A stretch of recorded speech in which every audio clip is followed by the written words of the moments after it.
All right. Zencaster does not like my audio interface.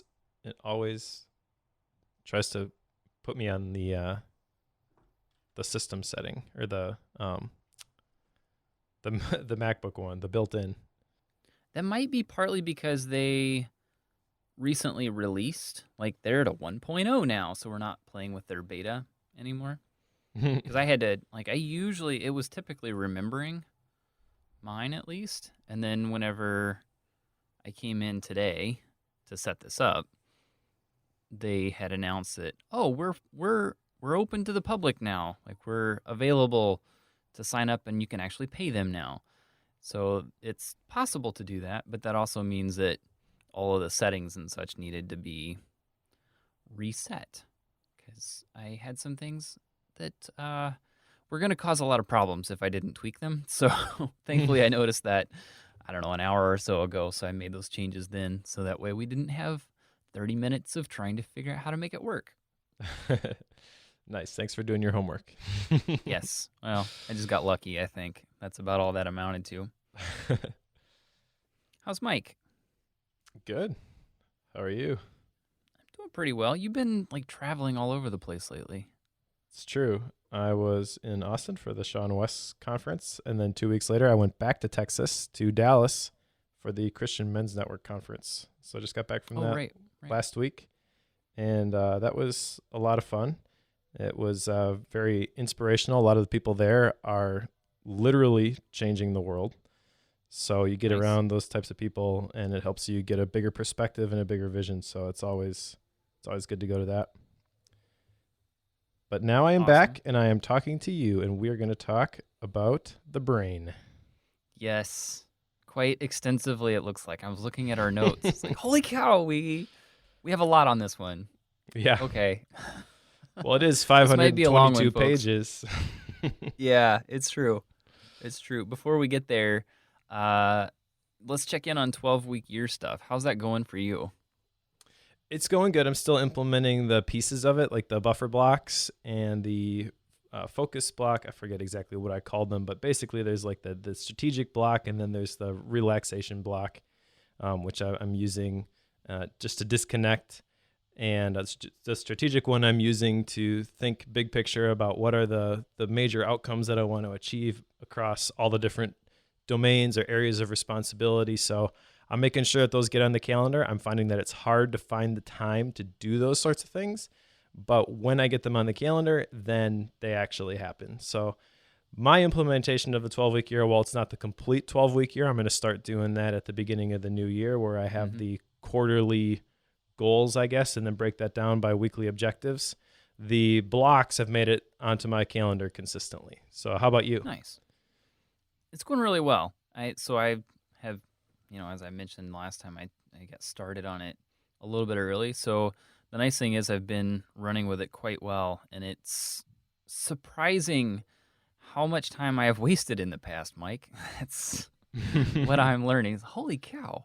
This is this is kind of awesome but bad at the same time in that I'm getting a lot more done now than I did beforehand, but that makes me feel pretty guilty about we write about productivity. Like this is what we do, and apparently I was not very productive. So that's kind of challenging. The nice thing is that and I've told you about this, there was enough flex time. Like I through that process it managed to give me a little bit extra time in my schedule. Well, that meant that I was able to take a part-time job with our church here in town. They've been needing an IT director for quite some time. We've just never sat down long enough to define what should that role be and can we get somebody in it. And the more we did that, I was like, oh, I'll take that. So it's kind of a cool little transition there for me. But that's something that affects our scheduling for when we record and such. But outside of that, it's kind of an interesting little side thing that lets me, go work with people day in and day out instead of just on my own with a computer screen, which I think we'll talk a lot about here in a little bit. But the 12-week year has been pretty instrumental in making that possible. And the nice thing is that the executive pastor at our church, who I'll be reporting to once I start there, I've told him about this process for a 12-week year.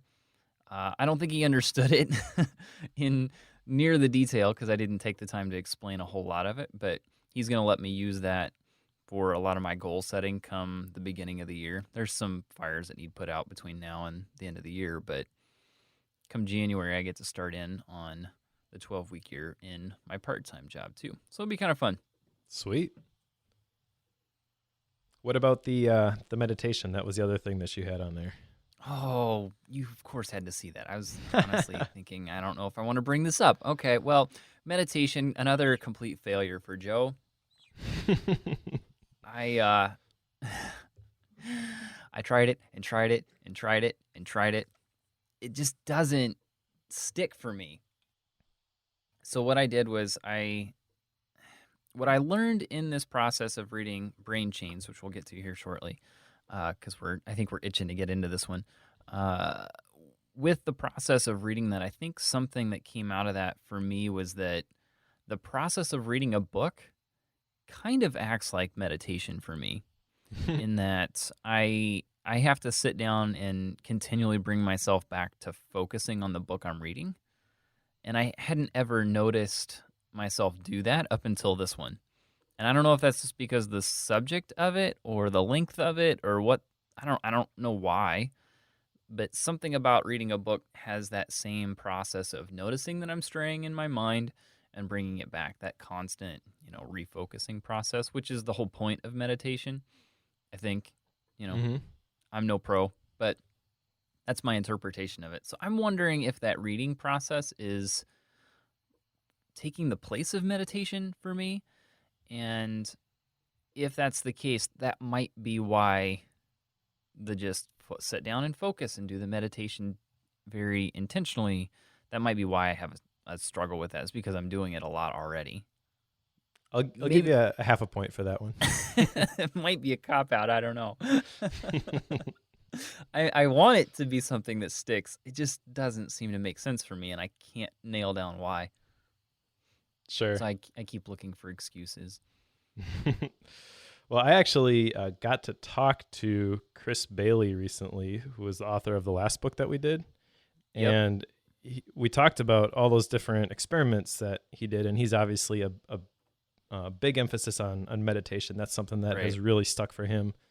But in the interview that I did with him, he said that you really have to kind of figure out what works for you. And people approach productivity a lot of times with preconceived notions that this is the thing that's going to make all the difference for me. And they try it and it doesn't really work. Mm-hmm. And he was talking about how you need to be willing to say, okay, this isn't for me, and try something else. Like the thing for him was he had always heard that the people who get up early are more productive. And actually in this book, Theo has some research that supports that. But the conclusion that Chris came to was that that's not my biological prime time. I really hate doing this. It's not working for me, and being willing to just let that one go and find something else that really produces some results. Sounds like meditation might be that for you. I think so. I need to stop trying right now. I need to give it a year before I try it again, I think. It's just one of those things. Everybody talks about it. So many people mention it as something that's been highly helpful, and it's changed the way that they come at life. It doesn't work for me, despite my trying. Fair enough. So you want to tell us a little bit about this book we're going to be talking about today? Yes. So BrainChains by Theo Compernolle. I think that's how you say it. This one was heavily recommended by our listeners, so thank you to those who recommended this. I think we had 5 different people recommend it separately. I don't think you guys ganged up on us, but it was recommended. I have an extreme interest in how our brains work, so I think there are a few on our list that I'm potentially going to be selecting in the future that will dive into neuroscience a little more. Sorry, Mike, and sorry, listeners. This is something I'm interested in. So that's just kind of the way it goes. But I'll get back at you. Yeah, I saw some things you wrote down. Between the recommendations and my interest in brains, and I think this one at one point I heard David Allen mention it at one point as well. But I've heard it come up a few different places, and connect all the dots. Here we are. Yeah. So thank you to everybody who recommended this one. And we want more recommendations. So we'll talk a little bit more about that at the end of the episode. But I really think that's awesome that people are recommending these books. I probably would not have read this book had it not been recommended. And I have to say, right at the beginning, this is probably the best and the worst book I've ever read. Yep, exactly. Yeah. And he kind of prefaces it by he starts out with the challenge basically, or the decision that you have to make on whether you really want to read this book or not. And at the time, I thought that was kind of used for shock value, maybe, but towards the end of the book, I got it. Yep. I'm glad that I stuck with it. There's a ton of really valuable insights that you can get out of it, but it definitely 522 pages, so it was definitely a longer read. Yeah, this is a long book, and this might be why I was talking about the meditation thing, because you really just had to sit down and focus on it. So I was reading every day for 2 weeks on this, and I think the number was 33 pages a day. So despite it being across 2 weeks instead of, well, it's about twice as long as what most books are. So you end up reading twice as much per day. Anyway, it's a long read, that's for sure. But yeah, and it's based off of, I think he said in there are 600 different research studies that he went through. Yep. That's crazy. So it's definitely, I mean, he's a very smart guy and he knows what he's talking about, and everything that he's articulating, there's science behind it, which is great. I did notice, though, that he uses the same statistics over and over and over again in the different sections of the book. That got a little repetitive. But yeah, definitely a lot of great information in here, kind of revolving around the idea of ICT. He uses that acronym a lot, which means information and communication technology. So I like that term. I like that he's not just saying smartphones, tablets, because who knows what that is going to look like in the future. But really, his whole idea there is that we need to be able to use this technology in the correct way. And kind of the distinction that he makes, which is something that I've been kicking around in my own head for a while, is that there's a difference between using this to consume things and using it in a productive way to actually produce things. And most people will default to consuming.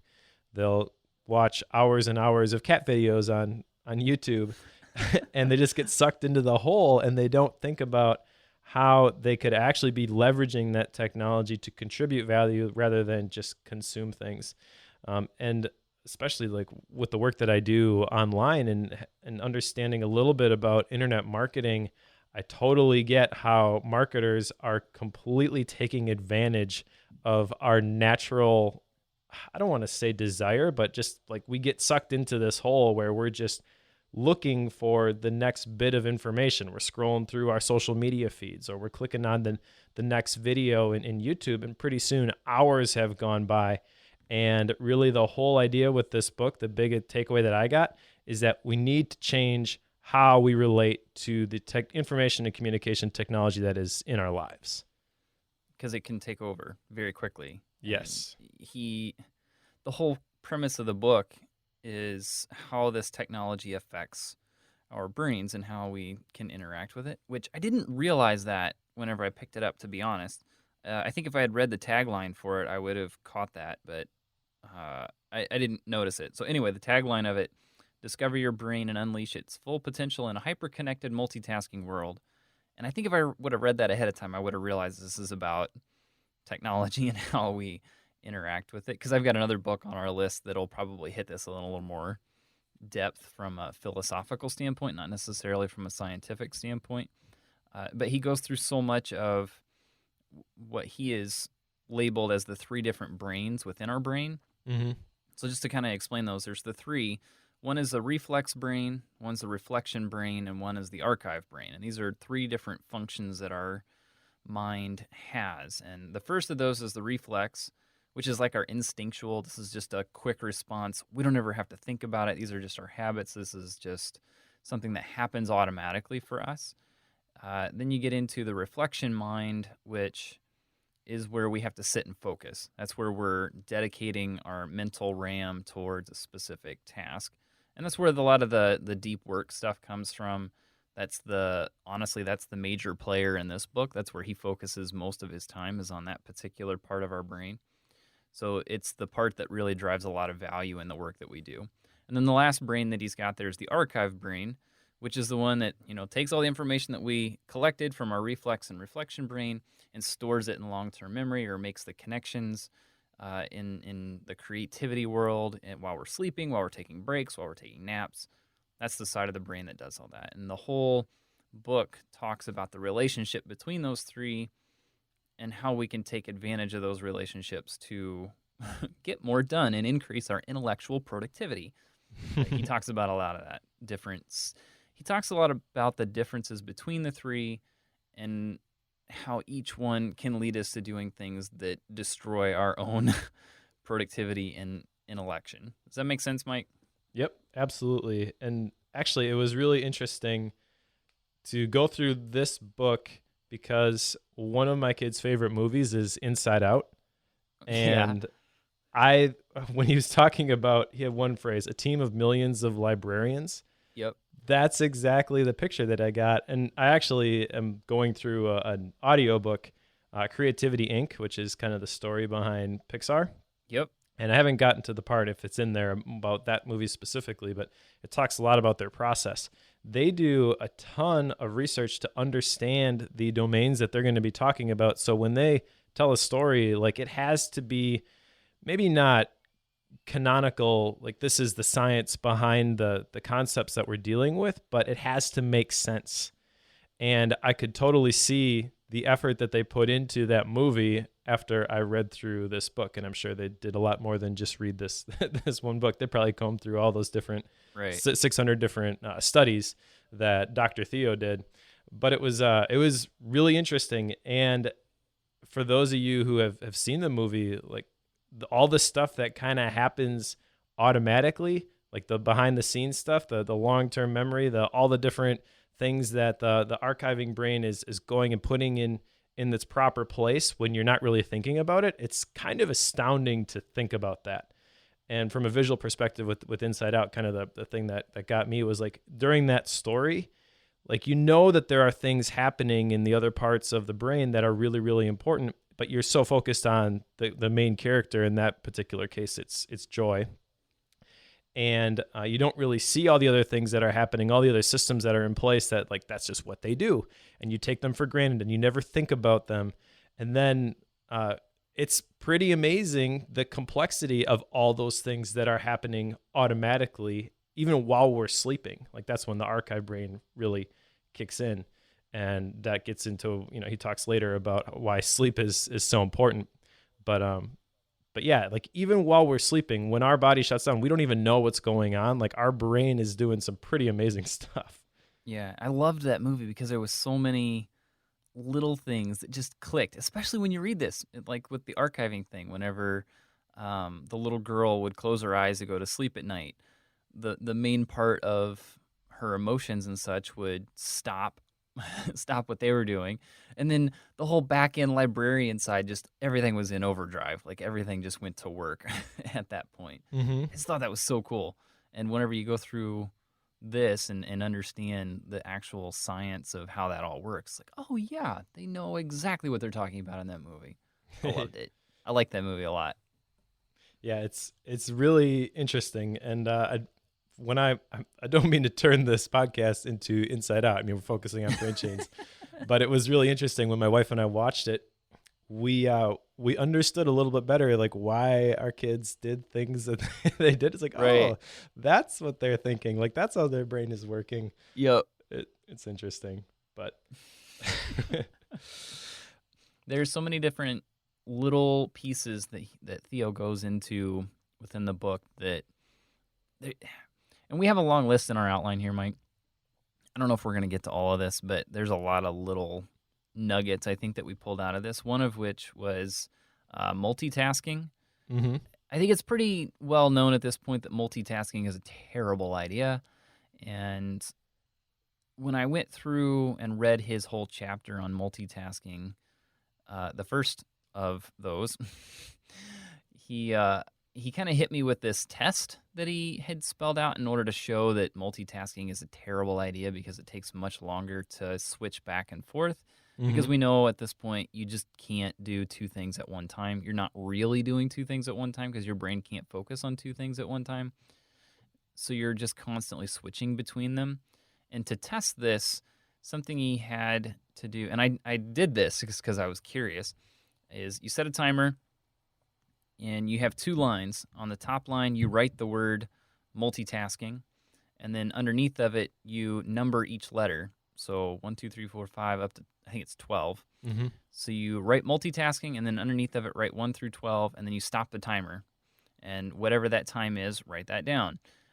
You do the same thing again. On the top line, you're writing multitasking. Underneath of it, you're writing 1 through 12.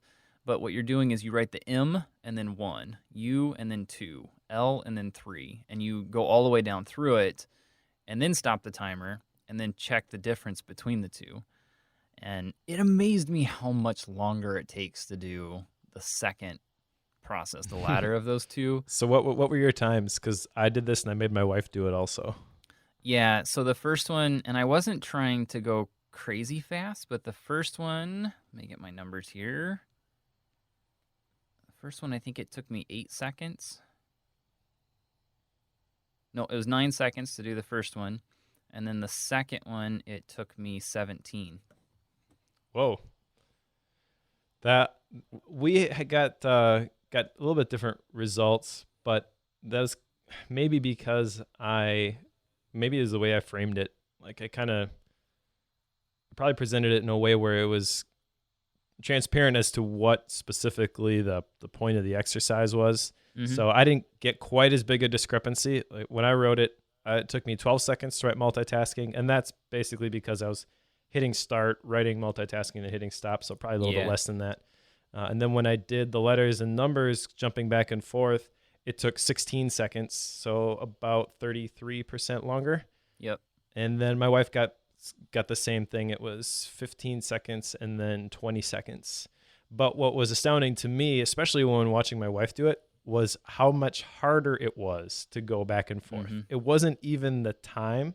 It was the fact that this is really hard, and all we're doing is we're writing a word and writing a sequence of numbers. Like, this is very basic stuff. So if you're going to take this approach when you're dealing with something really complex, like working on a project at work and trying to respond to an email at the same time, you're going to make mistakes. Those mistakes are going to have negative consequences. So it really just illustrated to me that this is not something that you really want to mess with. Having a visual picture of my wife trying to identify, like, what is the next number? And if you do this exercise, you'll totally get it. It's way harder than you think it's going to be. Yeah, exactly. I had a couple friends try this just because I was curious what theirs would be as well. I don't remember their numbers, but I remember one of them, the first time through, both were fine. Like, it was not a big deal. But the second process where you're alternating, one of the guys, he misspelled multitasking.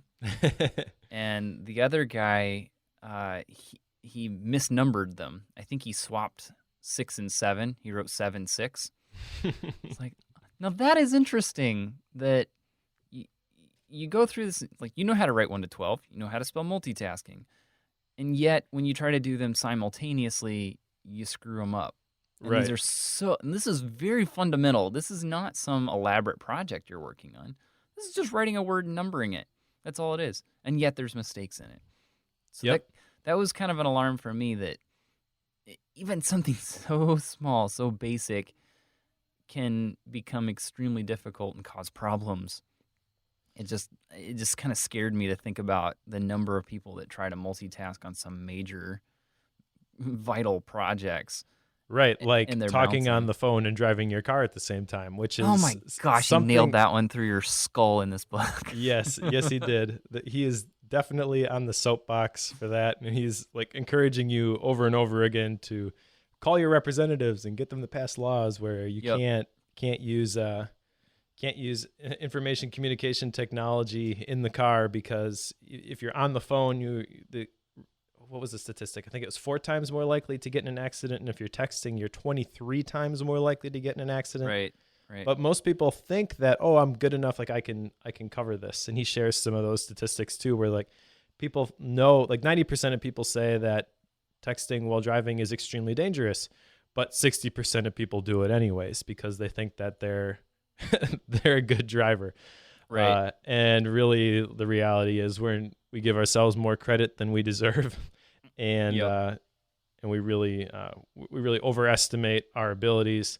And when it comes to operating a vehicle or a piece of heavy machinery, he talks about that in factories too, or like driving forklifts and things. Maybe you're not on the highway and you're not going to take someone's life necessarily, but you might cause major damage in the warehouse. Same concept still applies, that this is a big deal, and it's a lot bigger deal than most people realize. You kind of have this idea like, oh yeah, I know that happens. I know it's not safe, but it'll never happen to me. But it does, and you don't want to get in that situation. Something I just noticed is neither one of us put anything on our outline about driving with a smartphone. Yeah, that's because by the end of the book, I was pretty tired of hearing about it, honestly. Yeah. That statistic specifically, like I totally get it. I understand the importance of it, but I understood the importance of it by about page 120, I think. Yep. And then it got reiterated over and over and over and over and over again. So Yeah, I think, how did this work? Because he keeps referencing the chapter on phones and driving and attention. Like he references it over and over and over and over again. And then I finally got to the chapter about it. And it's like, oh, okay, so now we're going to go through this. And then I realized I already know all this because he's already told me everything that he's saying here.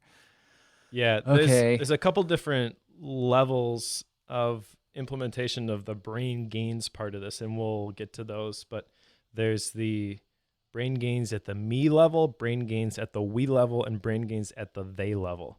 And what I found was he kind of repeated a lot of the same things over and over and over again. So at the me level, you personally don't text or call while you're driving your car. And then at the we level, tell other people not to text or drive or text or call when they're driving their car. And then at the they level, tell other people, like your senators, that they need to pass laws to tell people not to text or drive or text or call. Why can't I say that? Text or call while they're driving their car.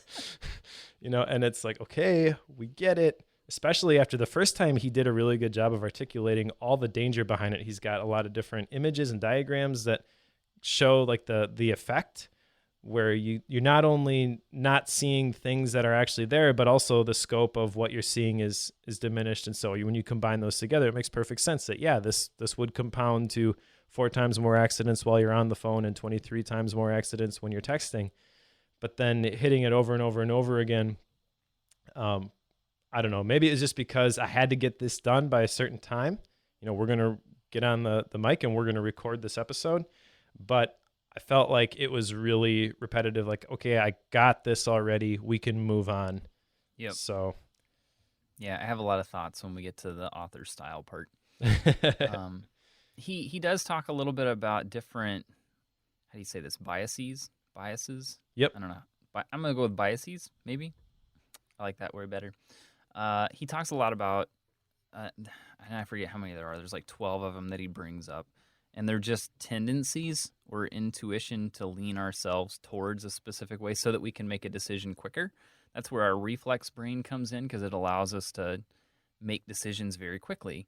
And in a lot of cases, that's very good. In a number of cases, that's very bad. And the primary one that's typically bad is that your reflex brain has no real sense of ethics and morality, which means that it's your Right. reflection brain that needs to stop and think things through in order to make those decisions. And when we work inside of very fast-paced scenarios, we tend to make decisions through our reflex brain using these biases. I'm going to screw it up the whole time, Mike. Without that reflection brain taking that into account, it means that we end up leaning ourselves one way or the other without ever realizing it.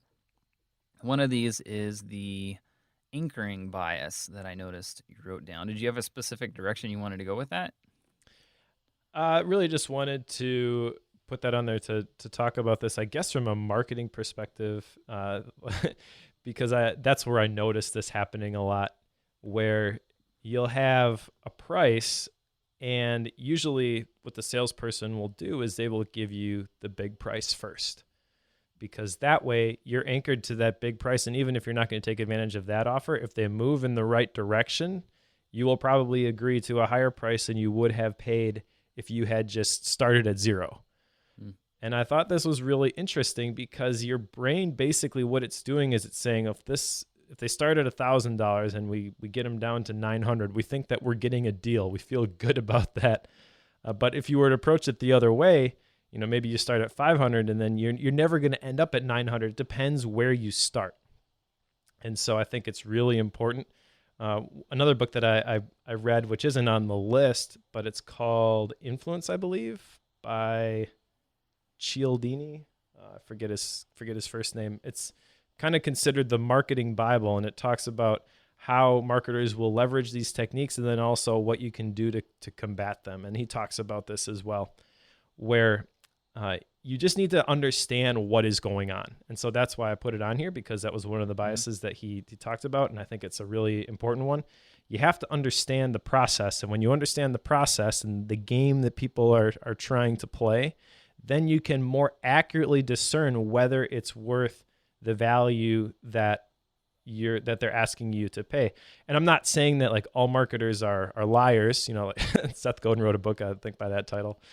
But you have to understand, like, this is the way that the game is played. And if you understand the rules of engagement, then you can decide on your own, not be influenced, but you can decide for your own that, yes, this is a quality product, and I'm willing to pay this amount of money for it. But don't just let your brain default to, oh, hey, this is less than where we started, so yeah, this is a good deal. Because your brain, as brilliant as it is and as many amazing things as it does, there are some things that it's just like, why?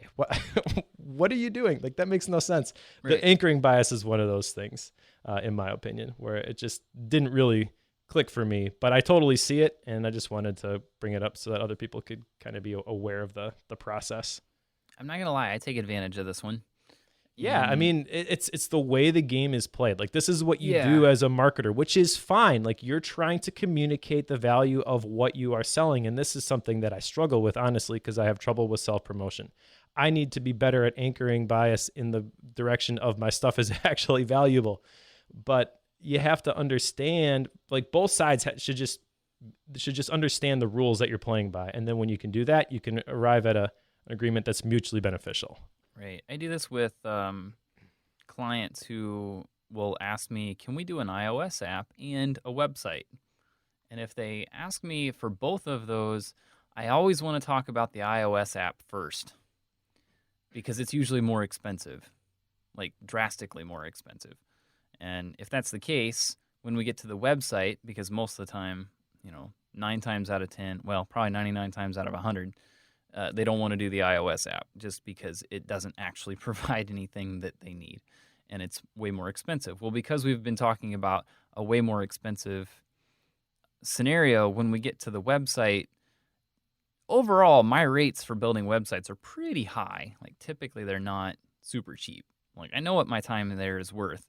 And because those rates are high, and because it's typically lower than building an iOS app, I usually get the sale on the website, because those numbers feel a lot lower by the time we get to those conversations. So it's just in how you play that whole meeting game.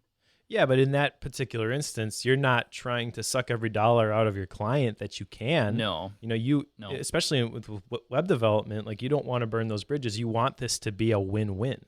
Yes. And so in order to arrive at the win-win, you are implementing the anchoring bias, because you have a better understanding of what the client actually needs than they do in that particular case. The alternative to this is that, oh yeah, I can do this for X amount of dollars. Okay, great. What's going to happen as soon as you start that project? No matter what you said, yeah, I'll do all of this work that you want me to do at a price that the customer is willing to pay, you are going to spend 2 to 3 times more effort, and you're going to hate that project by the end, and your customer is going to get upset because it's taking longer than you initially thought. Like, this is the whole waterfall method to project management that doesn't work.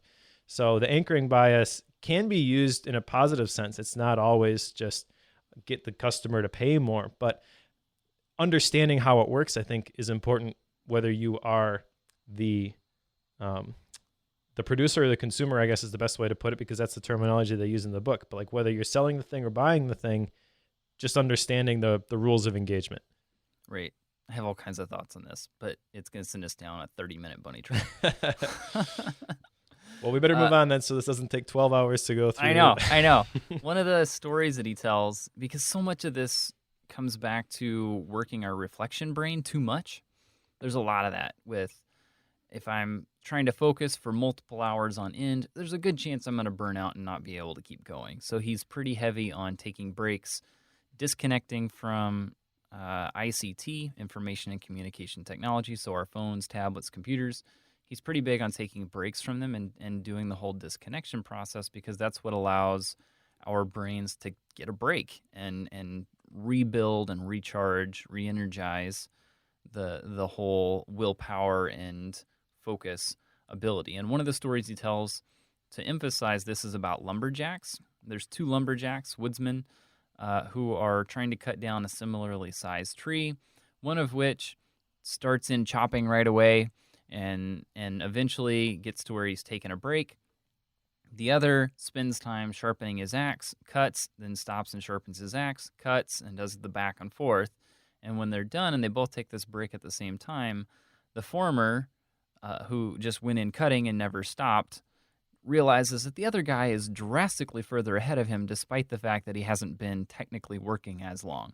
And it's a bit of a paradox in your mind that I didn't work as long, but I got a lot more done. And it's because you were sharpening your tool in that case. In our case, it would be giving your brain a break, which means that you're able to focus and have more deep thinking on a particular topic or a task. So I just thought the story was interesting because I like woodworking and I like wood and trees.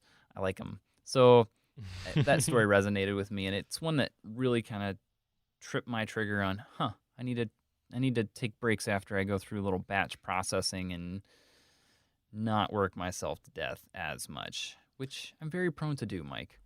Yeah, this is completely counterintuitive for me as well, where even though I understand the concept and I understand that you need to put yourself in a position to be more productive, and you can be exponentially more productive if you give yourself the time and the space to actually recharge. It's hard for me not to just continue to work, even though I know in my mind, I know, my actions don't bear it out a lot of times, that taking a break is actually the better thing for me. Stop this project now, go to bed, get a full night's rest, and pick it up in the morning, as opposed to keep cranking on it because I'm not going to finish it anyway. But that's a tendency that I have as well. There's a quote that I heard, and I think he put it in the book also, about Abraham Lincoln. It's not specifically the lumberjack story, but it's attributed to Abraham Lincoln, where he says, if I had 6 hours to chop down a tree, I'd spend the first 4 sharpening the axe. I don't think that ratio is too far off. Right. I'm trying to find it because I know it's in here, but I think it's in the same place. Yeah, page 132. Man, you said it verbatim. Well done. Did I? Nice. I've heard different versions of it. 8 hours, 6 hours sharpening the axe, whatever.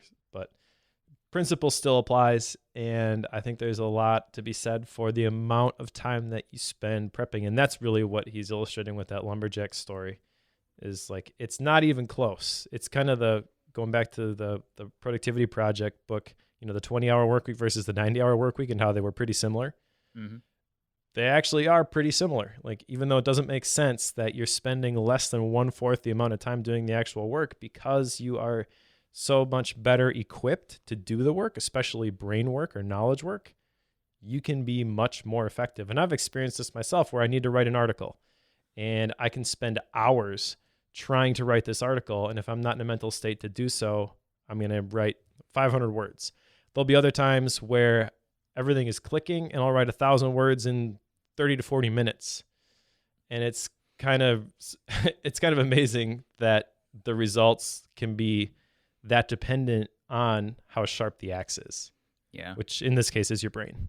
Yes. And part of the reason that works is whenever you're taking those breaks, like you take a nap, you go to bed at night, whatever you're doing for your break of just, stepping away from your work and going for a walk, going to a whiteboard, just drawing pictures, whatever that is, uh, ultimately what you're doing is you're turning off the reflex and the reflection brain and freeing up your mental RAM for that archive brain, which, and see, I love this analogy. I like having the three different brains because it gives me a way to talk about this. But the archiving brain is the one that needs to do the rejuvenation process and free up your working memory so that you can go back to working again. So it's interesting to me if you think about it as, if I take a break, if I, separate from the work that I'm doing right now, it frees my mind up to come back and do it more later instead of still trying to retain everything I just finished. So you end up giving yourself the ability to go back to work because it's your archiving brain taking things out of that your mental working RAM and putting it into longer term storage so that you're not eating up the front side of your memory. Mm-hmm. Yeah, absolutely. I like it. I like being able to put words to it. Finally, like we know taking breaks is a good thing. I don't think anybody would argue with us whenever we say, you should take breaks. It lets you get more work done. I don't think anyone would argue with that. But this at least gives you the rationale and the reasoning behind it. Yep, definitely. So, I mean, if you were to do the Kolbe test, which I think we've mentioned before, and it's something that we've done on the Asian efficiency team, and then also my wife and I have done it because it basically illustrates the natural tendencies that you have towards how you work. So one of the scales there is a fact finder scale, and I happen to be a high fact finder, which means I need to know all the details before I start something.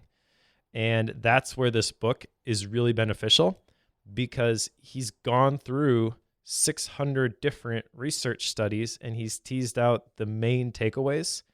And those are all based off of research. They are statistically valid. And those are facts that I can use to support and reinforce these behaviors, like taking breaks, like you were just talking about. I know that we're supposed to do this, but I don't really know why, so I'm not going to do it. Yeah. Like that's where I think that this book can really help. And did you have anything else you want to talk about the archiving brain, or should we move on to like the five brain chains? Yeah, I think we can move on because there's a lot of the remainder that clarifies the smartphone stuff I want to talk about. Okay, cool. So there's 5 brain chains that he talks about in the book, and then there are 4 brain gains or ways to beat those brain chains. And I think the important thing here is just to recognize what these are. I mean, obviously there's a lot of information behind each of these. So if you want to know all about them, read the book. But brain chain number 1 is always being connected. So the fact that you always have your smartphone right there. He talks about the phantom vibrations in your pocket, stuff like that. That is always being connected. And I'll just run through these 5, and then we can come back and we can kind of unpack whichever ones you want. Brain chain number 2 is multitasking and task switching, which we kind of talked a little bit about already and how that's ineffective. Brain chain number 3 is a continuous low level of stress ruining the very best of your reflecting brain. So really positive versus negative stress, recognizing that stress actually can get you to follow through and complete things, but also not having that constant drip where it's just having a negative effect on everything that you do. Brain chain number 4 is a lack of breaks and sleep. And this is something that everybody kind of knows that, we need to sleep more, we need to take more breaks like you were just talking about, but we don't really do it. So I'm hoping that this will actually give me the kick in the pants I need to actually do that. And then brain chain number 5, he says it's outside your control. It's brain hostile open offices. This one was really interesting because he's right. Sometimes where you work, you don't get to control that.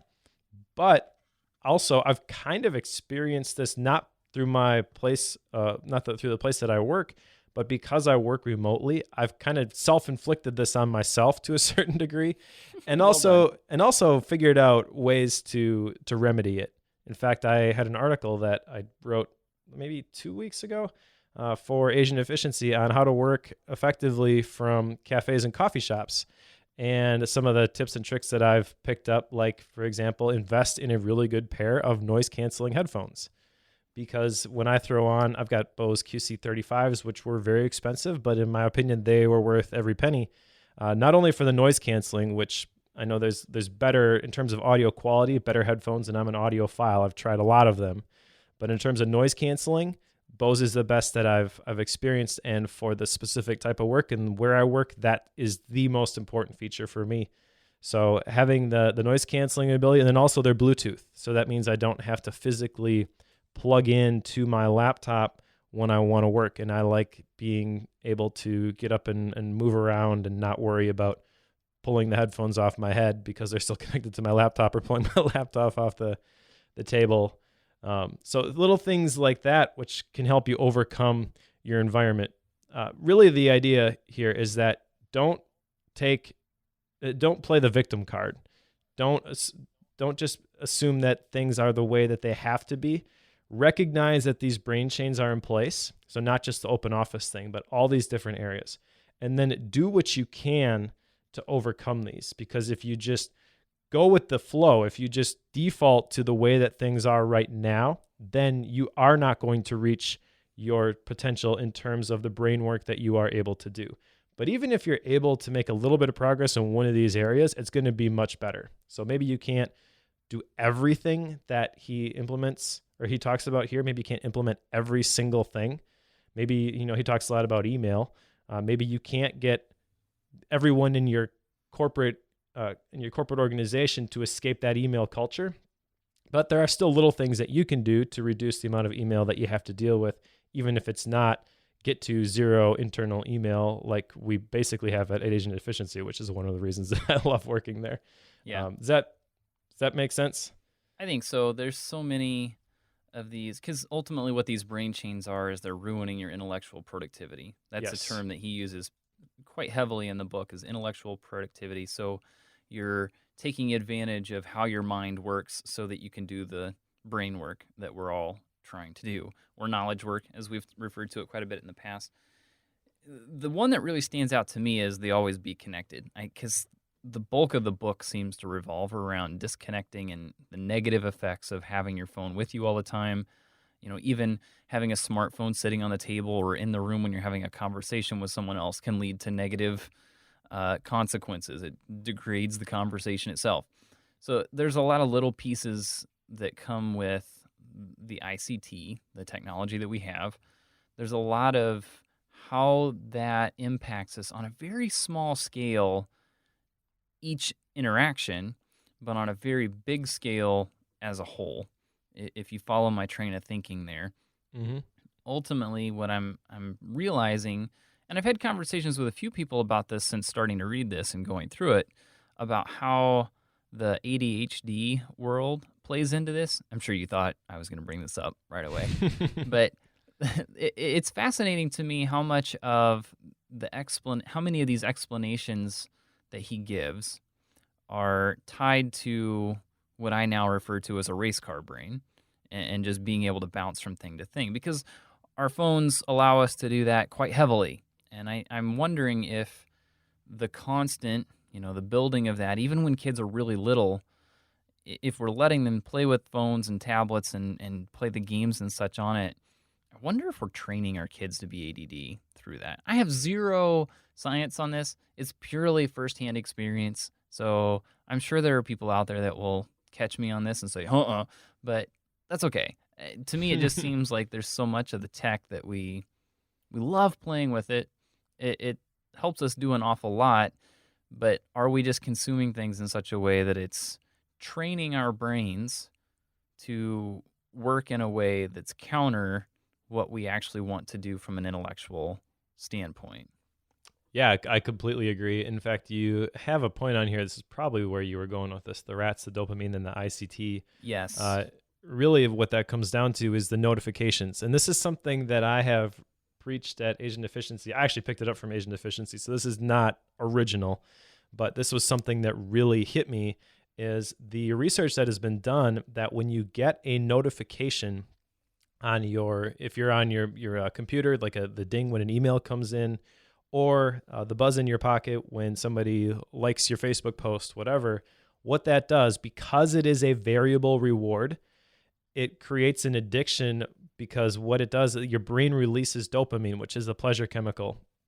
And you go and you have to find out what that thing is, because you're not sure. It could be something really great or it could not be. And the fact that you don't know what it is makes you want to check it.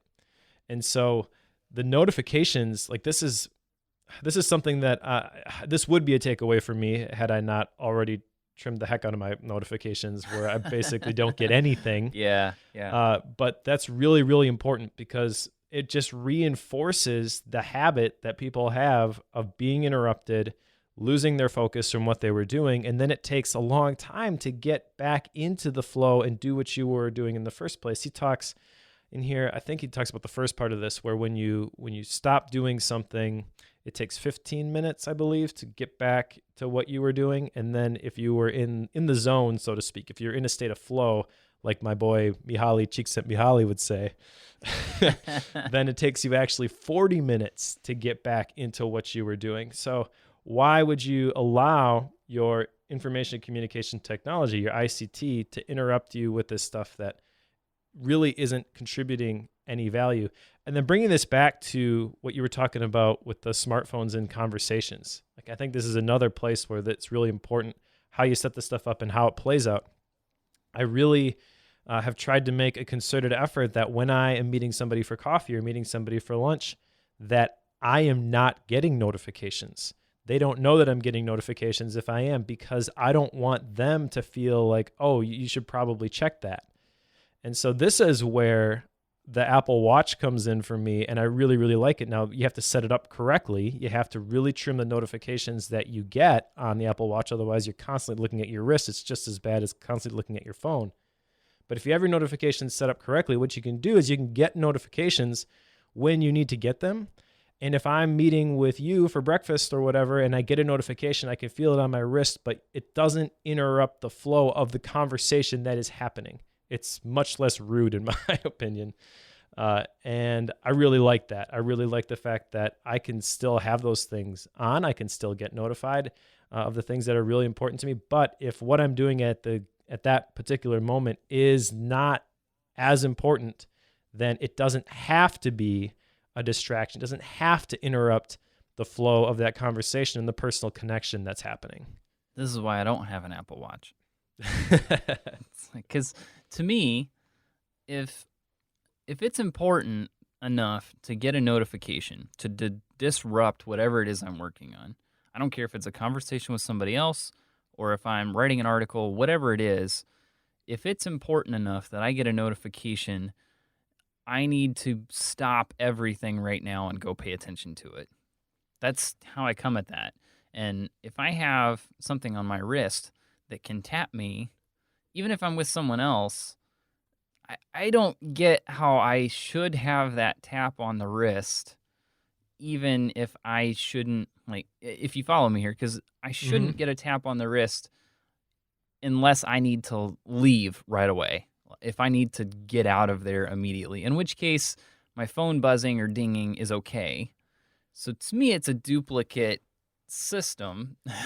It enables potential for more addiction to me. It does have potential for more addiction, but this is where I would push back. I agree with that if everybody in your life is going to respect whatever boundaries you tell them 100% of the time, which in my life is not the case ever. So you could say, don't call me unless it's super important. And then theoretically, when your phone rings, oh, this is super important, I have to go. And then you find out, oh, Johnny pooped on the living room floor. It's really not that big a deal. Can't do anything about it right now. So what are you gonna do at this moment? Was that worth interrupting the conversation that was happening at that particular moment? When I get a phone call and I have my watch on, my phone isn't ringing. You don't know that my phone is ringing. Okay. And I have the ability then to discreetly ignore that. Or if I feel that it really is important, then I can get up and I can deal with that thing. But in the moment, I can decide that this conversation that is happening right now, this is the most important thing. And because my phone hasn't made any noise, my watch hasn't made any noise, it's just tapped me on the wrist to let me know that I'm getting a call, I can in the moment say, this is not as important as what is happening right now. See, I make that decision before I ever start. To me, there is no phone call that I need right now, because the only time that I need to be interrupted by a phone call is when I'm allowing myself to be interrupted by a phone call. So if I'm going to meet you for breakfast, my phone won't ring, period. And I won't know if there's a phone call until I'm done. Like, that's just how I work. Like, I don't need to know about it until afterwards. So Yeah, I'm not going to make the decision in the conversation. I'm going to make the decision on whether or not I call him back later. Ideally, I agree with you again. Like, that's what the whole do not disturb thing is for. Yeah. But in practice, I don't turn that on. See, I do all the time. Like, that's one of the things that actually between airplane mode and do not disturb, those two are on and off on my phone multiple times a day, because I just don't. I don't like right now. My phone is on do not disturb. Obviously, we're recording. It would be on airplane mode if I wasn't sitting here with Alfred Remote open, using it to bounce between applications. So that's just how I'm working right now. But I don't want it to ever interrupt certain things. Like, there are times in the day when I'm allowing myself to have someone give me a ring or to text me, but for the most part, I dictate when I'm gonna respond to those. And some people don't like that at first, but after I explain it to them, they're usually perfectly fine with it. And if they're not perfectly fine with it, they're usually not a client of mine very long. Yeah, I think that your approach is accomplishing the same thing and probably is the ideal way to do it. But in practice for me, I forget to turn my phone to do not disturb, put it on airplane mode. And so I just find that this is a little bit less intrusive. And really what it comes down to is I want to put those constraints in place so that I can focus on what Dr. Theo calls right tasking. Okay, so excuse me while I shift this a little bit, but this is really at the heart of what we're talking about. We could go on and on and on about notifications. Yeah. But I mean, ultimately, what we're getting at is that you want to be doing the right thing at the right moment, and notifications are usually somebody else telling you that this is what you should be doing at this particular moment. And you have to be intentional about deciding that, no, this is the right thing for me at this particular moment. And then creating the environment, putting the constraints in place for that work to actually happen. And I think that was actually one of the brain gains. There were 4 brain gains that he talks about. Number 1 is disconnect. So these are just basically how you deal with those brain chains and always being connected. Like the way to do that is to disconnect, like you were talking about, putting your phone on do not disturb or airplane mode. Which was fascinating to me, that I've been doing some of this without realizing it. Yeah, I know. Me too. I thought that was really interesting that some of this stuff has stuck, some of it has not. And why did the stuff that stick? Or why does the stuff that I've been doing, why did that stick? And then the stuff that I haven't been doing, what's the deal? Like, why haven't I been able to make that work? And like I said, hopefully the research that he's implemented in here helps some of that other stuff stick for me. But yeah, brain chain number 1, disconnecting. You got that one down. I'm working on that. Brain chain number 2, chain breaker number 2, become a right tasker. This one, actually, I feel like I've got a pretty good handle on. I have a pretty good idea of this is the thing that I should be doing at any given moment. One thing I do need to work on in this particular area is articulating that in a way that doesn't come across as mean to the other people in my life. Right. Chain breaker number 3, letting your brain idle, so getting enough sleep. And then chain breaker number 4 is managing your stress well. But I think if you were to boil this all down to one specific thing, it could probably be defined as right tasking. That's interesting. I thought you were getting ready to say to disconnect. Well, disconnect, the way I reconcile this in my brain is that disconnecting is doing the right thing at the right time. Disconnect is the process that you would use to do the right thing at the right time. But ultimately, the thing that you are doing, whether it is being distracted because you are connected or focusing on the thing that you are doing, that's the lower level right tasking, I would argue. See, that makes sense. I can go with that. Now, something I'm going to disagree with you on is you said that I'm pretty good at disconnecting. That's not true. I do the quick check thing a lot. And this is one of the action items I've got a little bit later, is knowing what I'm going to do before I grab my phone, because I had this tendency to do this quick check of email. As much as I talk about batching that, I realized when I went through this that a lot of times I just glance to make sure I don't have something from a client that's come through. I don't want them calling me, but I'll check your email. It's just kind of the way it works. So I think there's a little bit of a misfire for me in how I have that set up. So it's something I set up to try to help me with this. And I've got an article I'm in the process of writing, which will come out this Friday. So it'll be out for a little bit before this episode goes live, because we're a little bit ahead in scheduling.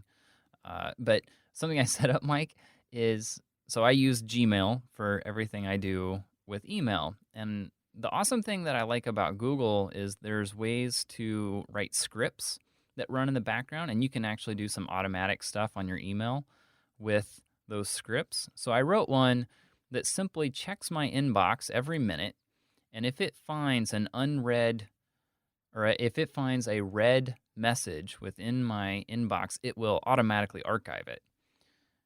And what that effectively does is it means that if I check an email without doing something about it, it'll disappear out of my inbox automatically.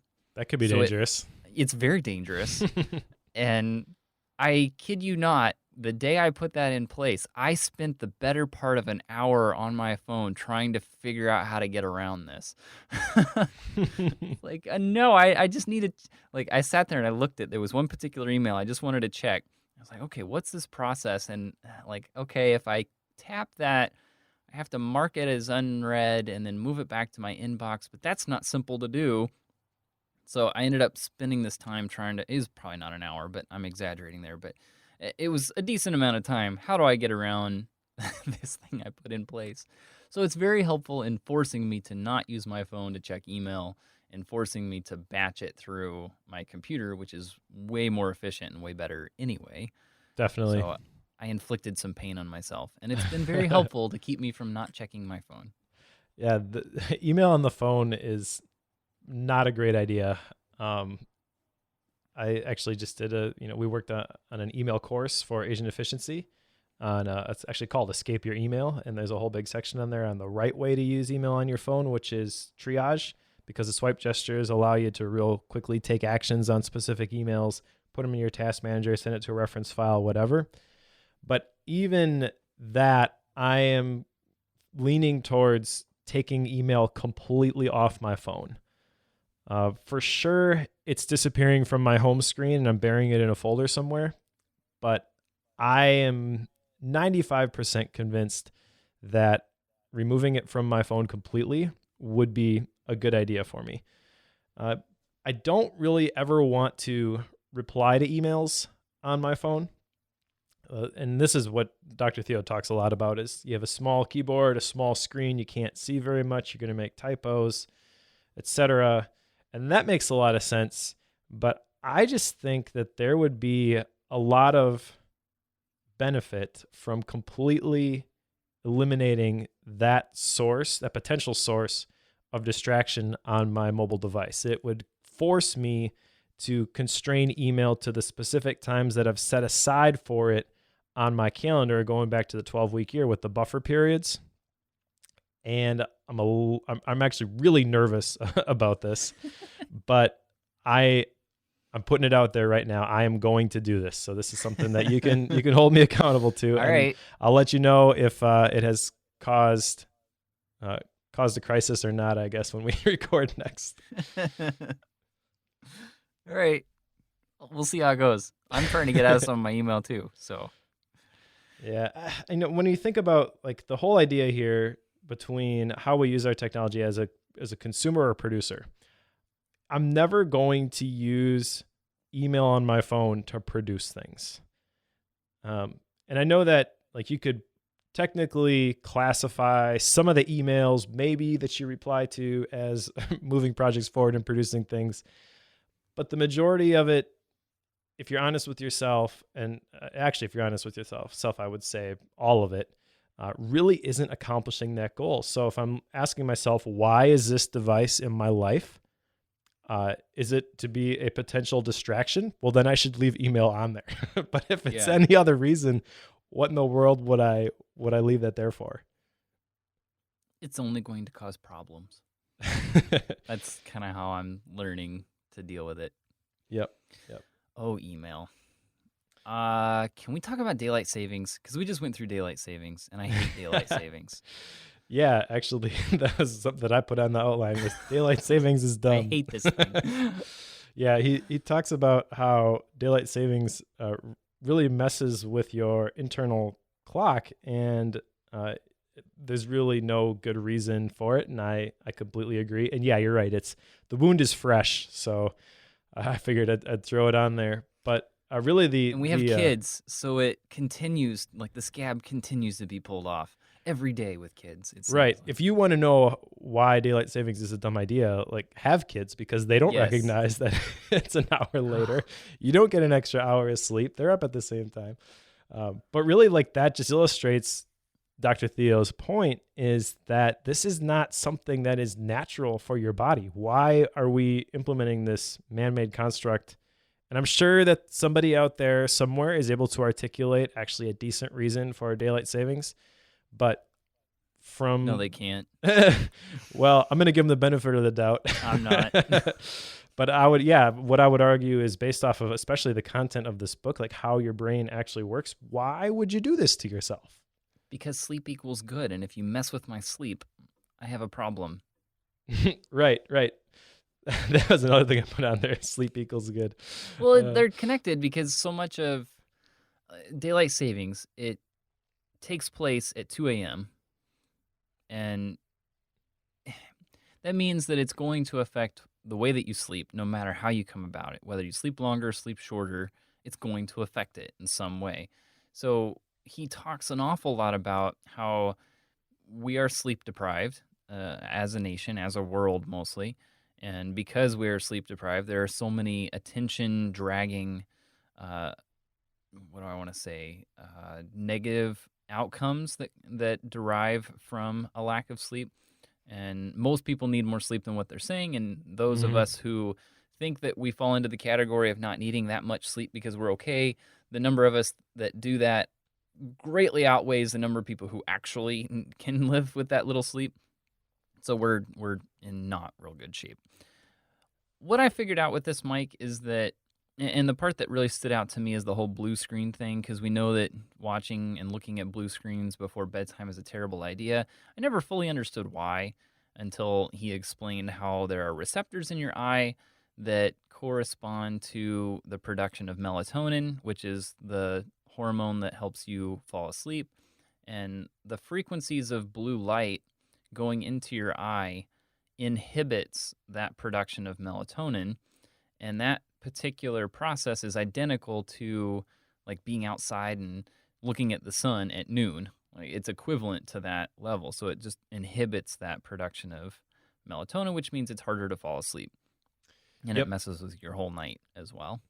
Yeah, there's probably most people who listen to this show are aware of this tool, but I'll just throw it out there because this really had an impact for me. If you have to use your computer specifically past the time when the sun goes down, definitely get Flux, which I believe the website is justgetflux.com. We can put the link in the show notes. But what it does is it changes the tint of your screen so it's more orangish, and then the later it gets, the more orange it becomes, because that warmer orange, it kind of simulates like a candlelight as opposed to a bright blue sunlight. Or a sunset. Yeah, so it doesn't stop your body from producing the melatonin that will actually help you get a good night's sleep, which is what using your devices at night actually does. And ideally, obviously, you can disconnect completely, but there have been times where I've had to work late, and that has been a huge lifesaver. I could definitely notice a difference once I started using that tool as compared to before I started using that tool. The quality of my sleep got a lot better. And the thing that I really got out of the sleep section is that sleep allows your archiving brain to connect the dots effectively. This was really interesting to me because one of the big revelations that I got about creativity was from reading a book by Austin Kleon titled Steal Like an Artist. And in the book, he talks about how when you create something new, all you're doing is you're connecting dots in ways that nobody has before, but ultimately you are reusing and repurposing things that already exist, which I struggled with for a long time. A lot of this stuff, like I'm a musician, I play guitar and I sing on the worship team at our church. So I'd be writing a song and then I'd be happy with the song and then I would hear this chord progression from a different song and I'm like, oh, that must be where I got that. Darn it, I can't come up with anything new. And so reading that book kind of freed me from the stress of thinking that I wasn't able to produce anything new because that's just the result of the process. What you put in is what comes out. It's going to be a little bit different. You're going to put your own spin on it. That's okay. And that really was very freeing. But in this particular section, in regards to sleep, getting enough sleep allows your brain to connect those dots. So if you're not getting enough sleep, you cannot be as creative because your brain doesn't have the ability to connect those dots effectively while you're sleeping, or even if you even just look at the quantity of your sleep and take quality out of the equation, which you can't do, obviously. But even if you just limited the amount of time that those dots can be connected, you're still handicapping yourself when you don't get enough sleep. And for anybody who is creative, they have probably experienced the phenomenon where you're thinking about a problem and you're like, I just forget it. I'm going to go to bed. And then you wake up and you're like, oh, there's the solution. This is why. This is what's happening while you're asleep. So that was really a light bulb moment for me. I love how if I'm struggling with how to do something in code and I don't have the solution, I don't know how to solve that problem, and then I go mow the lawn. Usually I come out of mowing the lawn with the answer. It's just the idea of stepping away from the problem. We talk about this all the time. Like, well, you can't come up with a solution to it. Well, step away, go do something else, and you'll figure it out. Like, this is so true. Mm-hmm. Absolutely so true. And this is where the archiving brain comes in. And this is why I love it, because now I have words on how to explain it. Right. Yeah, definitely. I think we could probably, for the sake of time, skip the other email-related stuff because we've talked about about that enough. But I do want to hit on the thing that you put in here about the Eisenhower matrix. Yes. So, and this kind of comes back to what you were talking about, where you're going to go mow the lawn, and the solution comes. It's because you're allowing your brain to engage and disengage and activate those different parts of your brain in an effective way, which you could boil down again to right tasking. Right tasking is really at the heart of this Eisenhower matrix. And for people who aren't familiar with the Eisenhower matrix, it basically splits things up into 4 different quadrants. There's the things that are important and urgent. Those are the things you got to do. And then there are things that are important but not urgent. These are the things that typically get pushed to the wayside. Things like going to the gym or getting up early to write, spending quality time with your family, the things that you know you want to do. Everybody would say they want to do, but they don't make the time for them. And the reason they don't make the time for them is that the third quadrant is things that are not important but are urgent. This is where email comes in. I've heard somebody say that email is a to-do list that other people can write on. And if you think about how you reply to email, typically you say yes to stuff. You don't even consider whether you should be doing those things, especially if it's coming from a coworker or a boss. You just figure out a way to get that thing done, but that means you sacrifice something else. And then there are the things that are not urgent or not important. These are the time wasters, and these are the things that we should kind of get rid of. What was interesting to me about this particular section was the percentages. So he actually assigned percentages to the things. I think this is the ideal way that you would divvy up your tasks, where you spend 20% of your time on things that are important and urgent, 70% on things that are important but are not urgent, 10% on things that are not important but are urgent, and then you eliminate altogether the things that are not important and not urgent. And the reason I say that's ideal is that I don't think that accurately reflects how most people spend their time. It's true. It's true. I only wrote down Eisenhower matrix because I know you love it. It's true. I do love it. It's been very I don't want to say inspirational because there has been action associated with this, but it really just articulated to me in a way that I completely understood. Yeah, the things that are important, they're not going to happen unless I make them happen. And if I just go through my day, because I'm naturally a people pleaser, and I'll have a tendency to say yes to everything. It's been hard for me to learn the ability to say no, that I will get stuck living my life out of the urgent column. And that means that you don't have time for the things that are important. And one of the things that he said to do, which I thought was really interesting, this is an exercise that actually I implemented in the Escape Your Email course as well, but he says to score each task on your to-do list. Basically put it in one of those quadrants.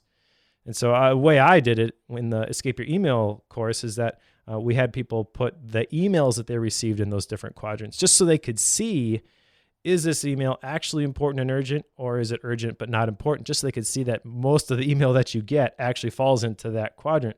But this is really interesting in that, like, if you score each of these tasks on your list, you can identify, yeah, these are all things I need to do. But then if you score them and you know that this task is important and urgent, this task is important but not urgent, then you can use those ratios to build out your to-do list for the day. I thought that was a really cool approach.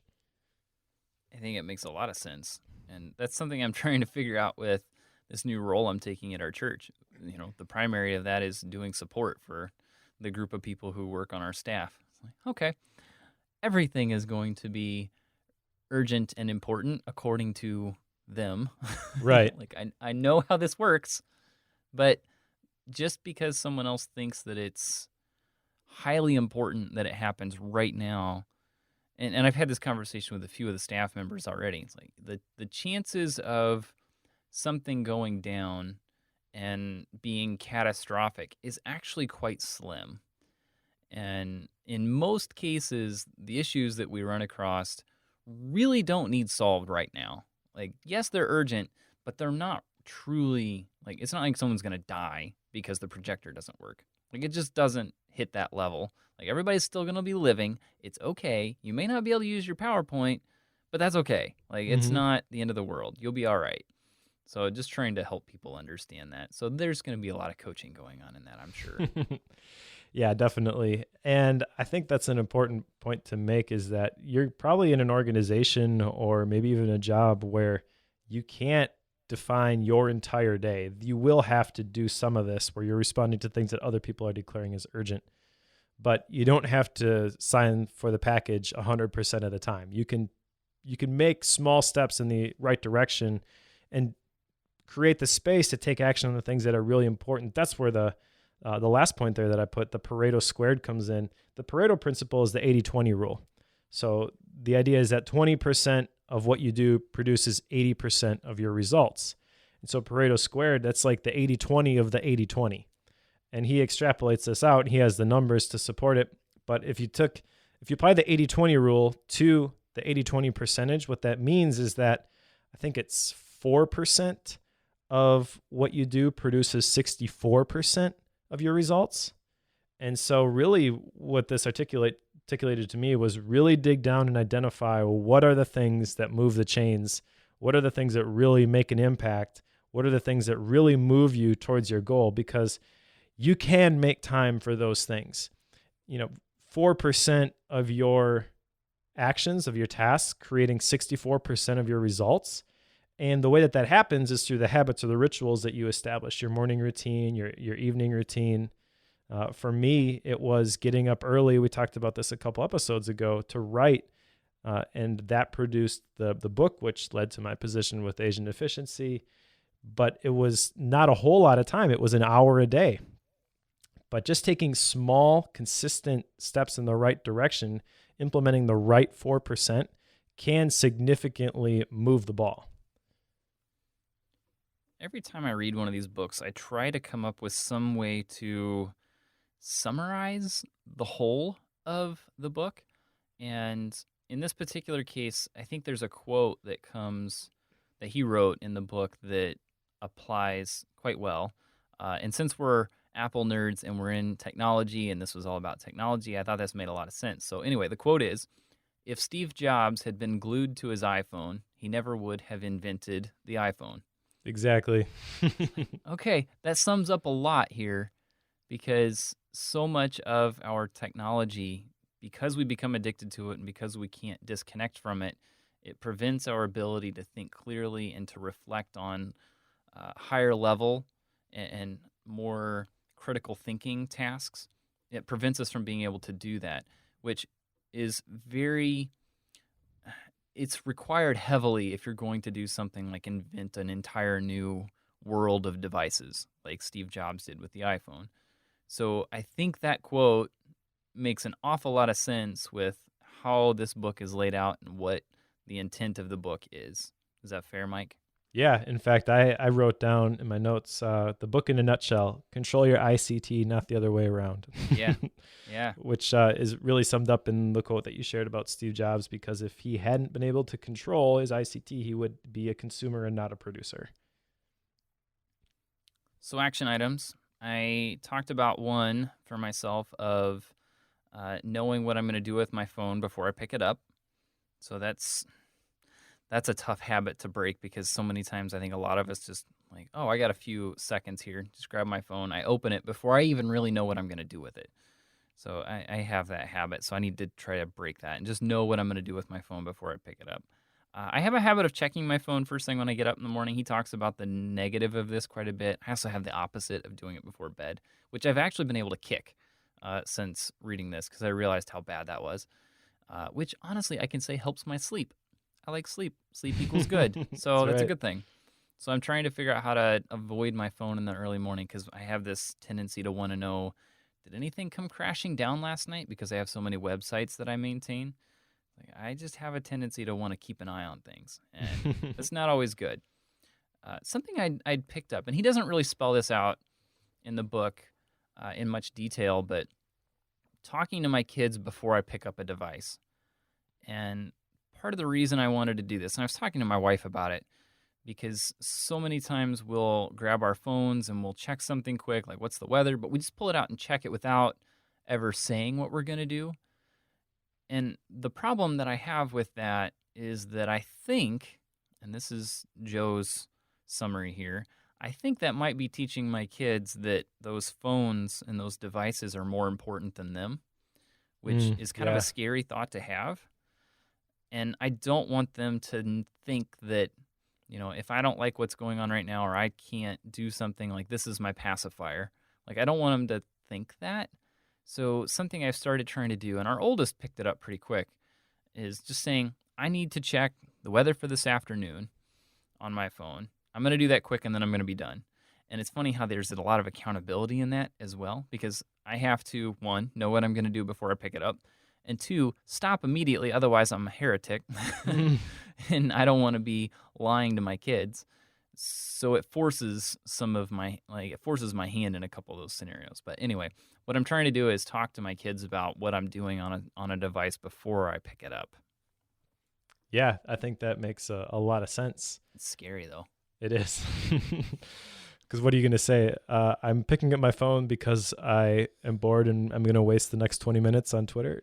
Yeah, I want to know what's going on in Twitter. I want to see more of Marco's dog pictures. Like, no, this is not important. Right. So my action items, along the same lines, but not the same implementation, I want to teach my kids the right way to use technology. That was one of the big takeaways I got, is use technology to be a producer, not a consumer, which I feel like I've already taken some significant steps in that direction. I do not have, I have a Facebook account, but I almost never check it. And it's just kind of interesting to me. Like people will say, well, I sent you a message on Facebook, and I'm like, I don't check Facebook. And it feels good when I can say that. Right. You know, so I want to teach my kids the right way to use the technology. My wife actually had a little bit of a conversation about this recently, where we were talking about the negative effects of technology and how addicted people can get. And she mentioned that, well, you know, I don't think they should have a cell phone until whatever, you know, I forget what age she said. And I pushed back a little bit initially. I'm like, well, I don't think that we should necessarily put a rule in where we don't want them to have it, because if we just take it away completely, all that's going to do is increase the desire and the want for it. And then once they actually get access to it, once they get their kids' phones or their friends' phones, for example, they're not going to know how to use it correctly. So I want to show them the right way to use it. Another action item is to implement the out of office replies that he talks about. So he mentions in the very long email section about how he uses an out of office to curb people's expectations. And actually, Chris Bailey does the same thing. It's awesome. He has an autoresponder that gets back and it says, hey, I only check my email at 3 p.m., once a day at 3 p.m. So if you need an immediate response, I'm sorry, but you're not going to get it, basically. Yeah. And I don't think I could do this with all my email accounts, but definitely some of them, that makes a lot of sense. And I think that could go a long ways just in curbing people's expectations as to when I actually get back to them via email, because ultimately I want to be in control of my own email experience. I don't want to feel like I'm stuck. Another one I talked about was no email on my phone. I'm going to do that even though it scares me to death. And then the last one, we talked a little bit about sleep, but I have had actually in my possession The Sleep Revolution for a long time, but never read it. I actually bought it with you when we were at the MaxDoc conference at that bookshop in Woodstock. I remember this now. I was like, why do I know the name of this book? Like, this sounds familiar, but I remember that now. Yeah, because you were with me when I bought it.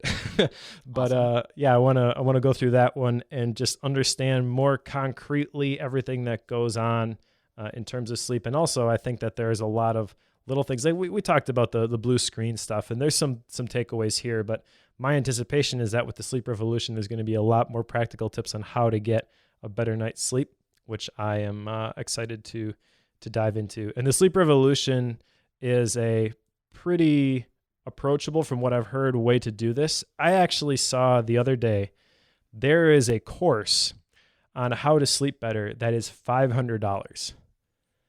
Wow. And I cannot fathom somebody taking an online course on how to sleep better.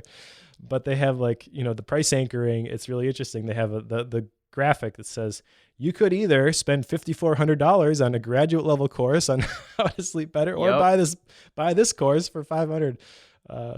Interesting. But anyways, Awesome. Sleep Revolution seems like a better option to me. Makes sense. It's a little cheaper. Yeah, definitely. So, author style. I alluded to this earlier. I don't know how many times, I should have been keeping track, Mike. I don't know how many times I got caught trying to read a sentence and noticing typos, sentences that didn't make sense. And I'm not a grammar Nazi. Like, I'm not one that usually calls this stuff out, but there were a lot of places where I just had a hard time reading it. Not because the content was difficult, but simply the writing style and, frankly, the lack of editing was quite painful in some places. Yeah. Did you have that experience? Yeah. Links. I mean, really the version of this book is a Kindle version. I believe that the paperback version is a CreateSpace, which is Amazon's self-publishing platform. And it was like $30. So I went with the Kindle book. And in the Kindle book, they have links to things, but almost every time the link was highlighting the wrong text.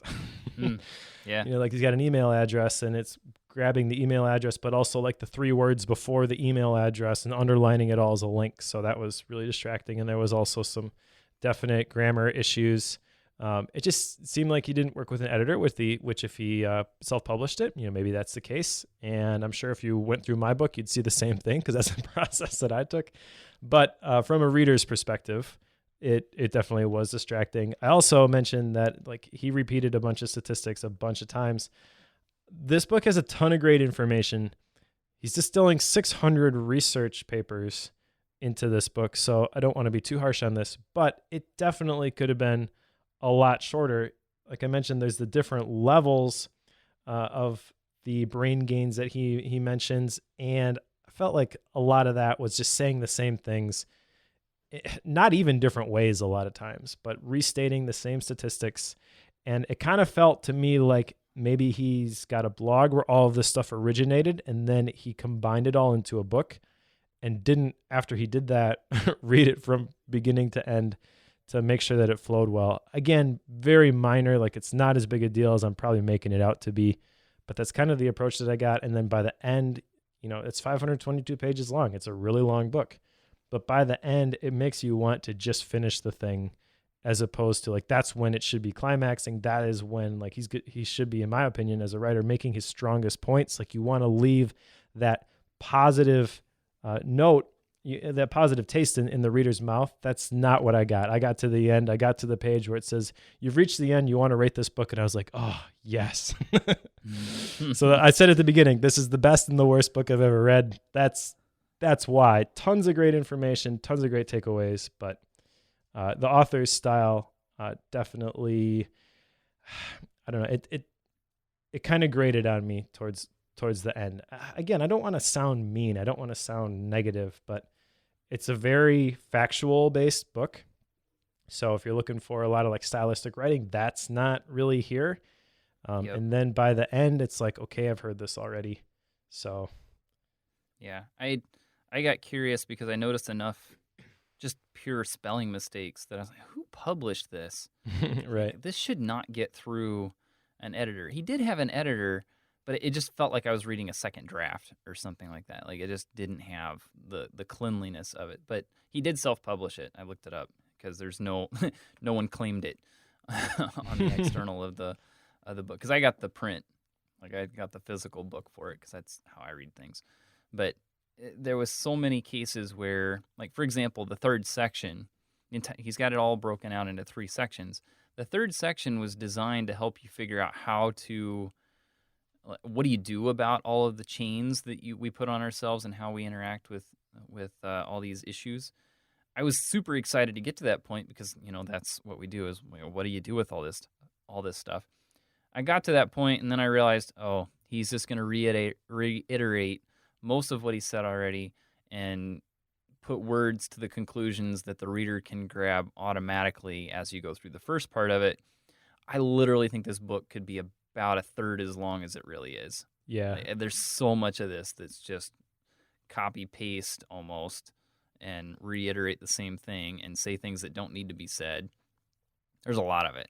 So I was rather upset about the way that this was put together. I think there's a ton of great information here. I think you're right. This has got a lot of value. I'm glad to have read it. The reading process was rather painful, though. Yeah, I don't ever want to read it again. Yeah, I don't either. Care to rate it? Yeah, I struggled with this because, like I said, there's a lot of great information in here, and I got some very actionable takeaways, which I think are going to be really good. That being said, I invested a lot of time. I read 522 pages, which is a big ask, and I don't know. When I got done, like I said, I felt glad to have been done, as opposed to glad to have read the book. Great. So I would recommend it to people, especially if they are interested in understanding the science behind how the brain works. But I don't know. I think I'm going to have to rate it 3.5, which feels kind of negative to me because we read a lot of great books and I usually rate things 4 or 5 stars. But yeah, it's a good book. It's just a little bit hard to read and pretty repetitive. So in my opinion, that's worth a 1.5 star docking, I guess. All right. No, I'm going to put it at a 3. So I'll make you look a little better. How about that? Part of my rationale is, again, a lot of great information. I think there are better books that could cover a lot of the similar information. I think I've got at least 1, maybe 2 on our list for the future that might cover some of the similar information, but I think it might come at it in a better way, just my skimming of one in particular that I already have in my possession. So I think there are other books out there that could maybe cover a lot of this just in a better way. So I don't think this is one I'm going to recommend to most folks. I love having read it again. I just am not sure that I don't think I could, with a good conscience, say, this is a great book. I think you should pick it up. I really don't think I can say that. Yeah, I agree. If someone comes to me and says, hey, you got a book on brain science that can really help me understand the reasons why I am or am not productive, I'm probably not reaching for this one to give it to them. So yeah, I'm sure there's some others, and I'm hoping to read them soon. All right, so the next book on the list is one that I picked out. It is the Checklist Manifesto by Atul Gawande. I'm not sure if that's how you say it. But I actually just started this one last night. I read the introduction. I think this one's going to be really interesting. Nice. And I'm looking forward to this one, having taken this part-time job, because I'm guessing I'm going to put a lot of checklists in place. Nice. And the one after that is? QBQ, the question behind the question. And this is one, so there's a series of about 4 or 5 books that I'm probably going to sprinkle in here. So if you're familiar with Dave Ramsey, this is one of the books that he requires his new hires to read before they start. So he has a series of books that he makes new people read before they join the organization. And this is one of them. And I've wanted to read those books for quite some time. And I figured I'd make you read them with me. If you're going to make me read The Sleep Revolution, I'll make you read Dave Ramsey's books. That's cool. That's cool.